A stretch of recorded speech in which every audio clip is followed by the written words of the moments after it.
Hi, this is Jill Varvel with Dixiecast, the sound of the South. Today I'm going to talk about for sale by owners. Now, I'm going to make a disclaimer here.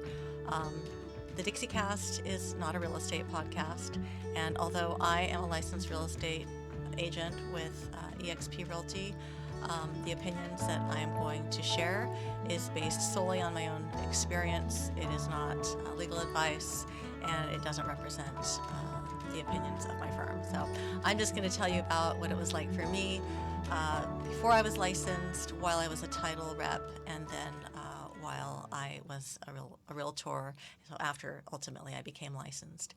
So I tried to sell my first home back in the, late 90s. And it was kind of a disaster because back then I didn't have the benefit of looking to Zillow or to looking, frankly, at much other than what I paid for my house, what I knew that other houses around me were going for. But I basically, just needed the money, and so thought that the most expedient thing for me to do was at least to try to sell my own home.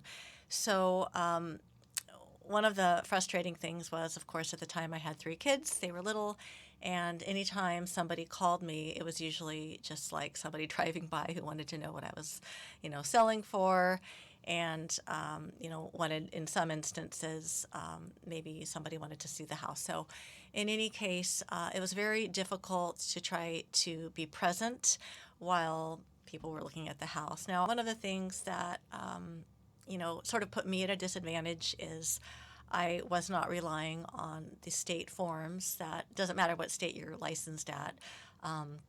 The forms are drafted by real estate attorneys that are designed to protect everybody involved, the realtor, the buyer, the seller.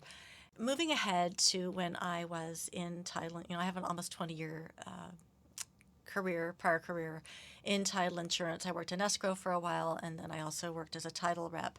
But one thing that sort of is vivid in my mind, but whenever an escrow officer would get a phone call from a for sale by owner, they would all kind of heave a collective sigh because nobody really wanted to work with for sale by owners. And the reason is title companies, by definition, are neutral third parties who take instructions from the parties involved. And so ultimately, they're neutral. They're not the ones who are initiating stuff that is going to help one side or the other. So unless, people are very competent as buyers and sellers who might have done this in the past, and I'm not saying that all for sale by owners are not competent. I'm just saying for those that aren't, it could be very trying for an escrow officer.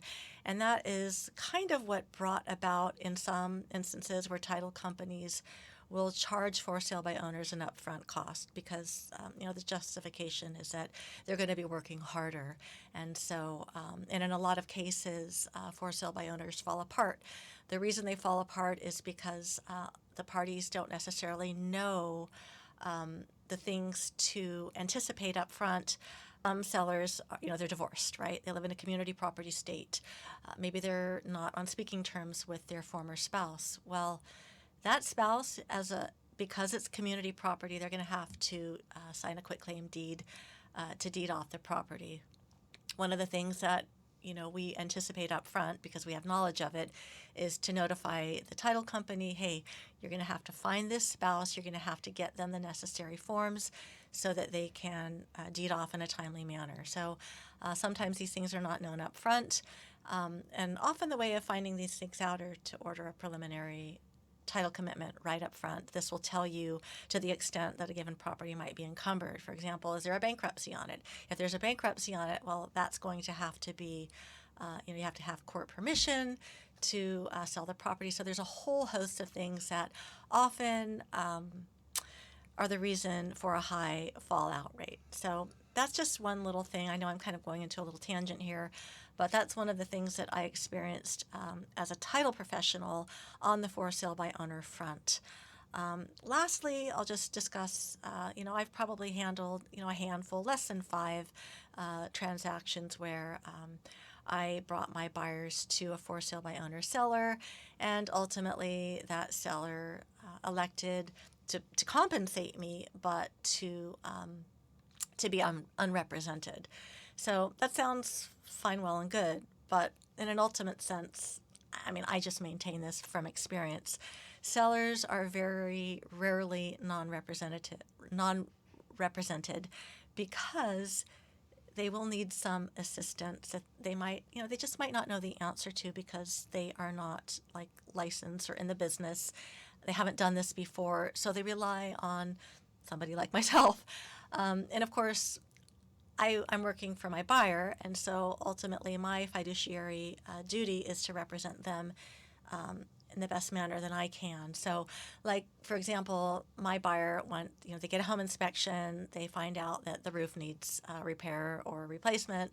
The seller agrees to do that. The seller doesn't perhaps know who are the competent players, and they'll ask me. And of course, because I'm representing my buyer, I'm going to be like, oh, you go with this roofing company because they're going to do a good job. That's how I represent my buyer in the best way that I can, and of course help the seller by getting the transaction closed. So, kind of wrapping things up. I know I kind of went off for more than I had intended to, but for sale by owner, it can be accomplished. It's very rare that they close. It's very rare, just statistically speaking. And as a realtor, I see everything because when I perform a comparative market analysis, I look at all MLS closings. And I see what closed with the realtor, and then of course I run separate comparables to see what might have transferred just between the parties. That was a off-market sale. So, in a nutshell, all the parties ultimately benefit. And I know, oh yeah, you're a realtor, you're going to say that. Well, yeah, I am a realtor, I am going to say that. But I say it because we bring value to the table by basically coordinating the things that a lot of people don't either want to do, don't have time to do, don't have the expertise in anticipating, some of the questions that help facilitate a more smooth deal. So that is really what I have to say about for sale by owners. If you are considering doing a for sale by owner, I would just encourage you to first and foremost price properly.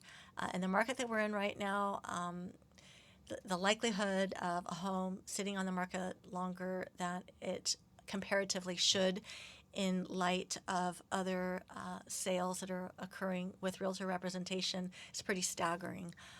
Even if you just go to Zillow and I encourage you to do this because I did this when I was looking for a home because I had such a hard time finding something that wasn't getting plucked up right away.